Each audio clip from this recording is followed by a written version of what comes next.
Hi అండి, అందరూ ఎలా ఉన్నారు? కెనడాలో చలి ఎక్కువగా ఉంటుంది కదా! అందుకే చాలామంది ఏమనుకుంటారంటే, ఇంత చలి ఉంటే ఇంట్లో కూడా స్వెటర్ వేసుకొని ఉంటారేమో అనుకుంటారు.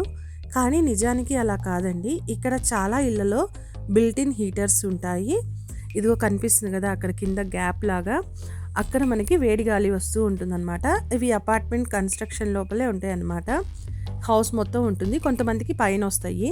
ఇది హీటర్ ఇక్కడ అడ్జస్ట్ చేస్తామనమాట టెంపరేచర్‌ని 20-25 అలాగా కింద రింగ్ ఉంటుంది చిన్నది. జస్ట్ మనం అలా అడ్జస్ట్ చేసుకోవటమే. అండ్ ఇంకోటి మా అపార్ట్మెంట్స్‌లో చూసారా ఎక్కడ సీలింగ్ ఫ్యాన్ కనెక్షన్ గూడా లేదు పైన. సో, హౌస్ మొత్తంలో ఎక్కడా లేదండి. కొత్తగా కన్‌స్ట్రక్షన్ చేసే వాటికైతే గనక ఇప్పుడు ఉంటుంది. సమ్మర్ వచ్చిందంటే మేము ఒక స్టాండ్ ఫ్యాన్ తీసుకున్నాము. సో, ఆ స్టాండ్ ఫ్యాన్ యూజ్ చేస్తామంతే. మాక్సిమం ఫ్యాన్ అవసరం ఉండదు. ఇంకో విషయం ఏంటంటే మా లివింగ్ రూమ్‌లో లైట్ కనెక్షన్ కూడా లేదండి. చూసారా పైన. అందుకే మేమిక్కడ స్టాండ్ లైట్ తీసుకొని వాడుతున్నాము. ఇక్కడ చాలా అపార్ట్మెంట్స్‌లో అన్ని రూమ్స్‌లో లైట్స్ ఇవ్వరు లైట్ కనెక్షను. అందుకే చాలామంది ఇలాగా లైట్ స్టాండ్స్ తీసుకొని వాడుతూ ఉంటారు. ఇది మేము ఐకియాలో పర్చేజ్ చేశాము.